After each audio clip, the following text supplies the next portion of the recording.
folks, the book Democracy in Chains, the deep history of the radical right stealth plan for America, really exposes really what their plans are when it comes to this economy. Joining us right now is Nancy McLean, the author of the book. Nancy, how you doing? I'm doing well. Thanks for having me. It's great to be with you. So when we break this thing down, when you see what's happening right now in terms of even a tax bill, nobody has read, they don't care. You lay out that this is a very clear plan by the radical right. Absolutely, absolutely. They've been figuring it out for a long time now, and they've been working in earnest for about 25 years at least, since about 1997 was a key turning point. So actually before the election of President Obama, but he ended up getting caught in the vortex of this thing. And when you look at this in terms of what this agenda is, I keep saying it's about power. It's not about principles or character. It's about power and winning. It's about power. It's also, the way I've come to think about it, is that it's about property supremacy. And this is a cause that is really about entrenching the power of the people who are the wealthiest and the corporations over the rest of us over the long term. I don't know if we all have time for it, but they actually want to call a constitutional convention to make that happen, and they're far along that road. But it really is property supremacy, and you won't be surprised to know that that is a cause that has roots in the early 19th century thinking of John C. Calhoun, back in the news lately for that property supremacy that was connected to white supremacy, you know, so deeply in American history. So a lot of those anti-democratic ideas from the 19th century, you know, from the South in the run-up to the Civil War are back with us now in a kind of a new framework that is called public choice economics. Nancy, hold tight 1 second. I'm going to go to a break. We come back. We're going to continue more of our conversation. Folks talking about her book, Democracy in Chains, the deep history of the radical right stealth plan for America, right here at NewsOne Now TV 1. Folks, more of our conversation with Nancy McLean, author of the book, Democracy in Chains, the deep history of the radical right's stealth plan for America. Lynn McAllister. Nancy, good morning and happy holidays to you. Good morning. In your title, you specifically used the phrase radical right. So with that said, can you talk to that point in time in the 1990s where there seemed to be a shift from what the radical right was looking to do versus what the traditional right was doing politically?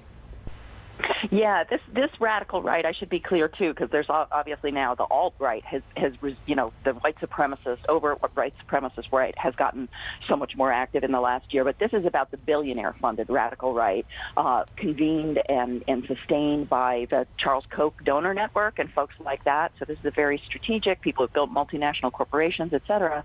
And they were very different. In the 1970s, in fact, they considered themselves radicals. They sneered at the regular conservatives and understood themselves to be a radical libertarian right. So that radical libertarian right believes that government should have only three functions, and those are ensuring the rule of law to protect the rights of property in particular, guaranteeing social order, and providing for the national defense. So according to this right, we should not be able to have anything like Social Security, like Medicare, like a government that has the power to fight or stop discrimination, like a government that cleans up our air and water, all of those things that involve tax revenues going from these unwilling, wealthy, and corporate taxpayers to other people, whether it's senior citizens' drug benefits or clean air and water. None of that is legitimate in their view. And what's so chilling about the history that I uncovered is that they're using the ideas of this particular Nobel Prize-winning economist who worked in Virginia for most of his life to actually change the political process essentially by misinformation and stealth to get to that great libertarian utopia that would be so dystopic for the rest of us. So with things like voter suppression, drawing district lines in a way that make the remaining voters votes irrelevant, and all those other things. So it really is a kind of a stealth plan, and it is different from traditional conservatives. Sure, Michael.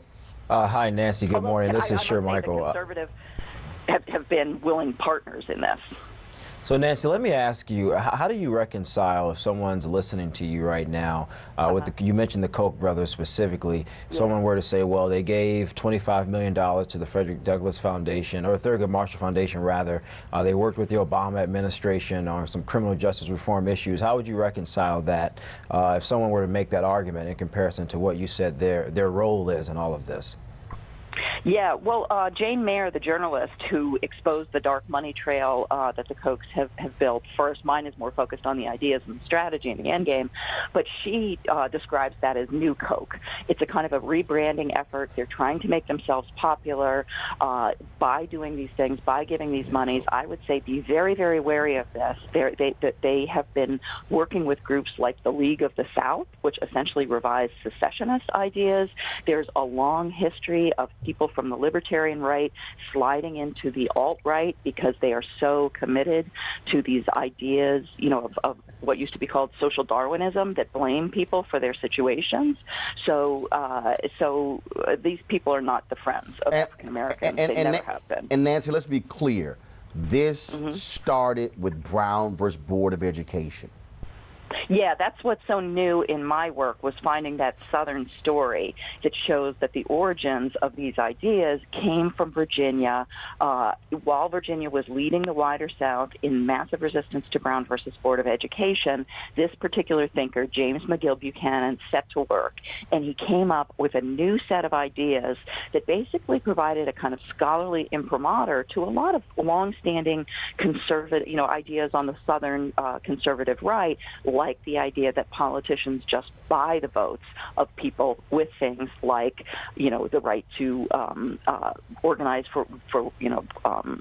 of workers to organize the Social Security, Medicare. They called all that vote buying.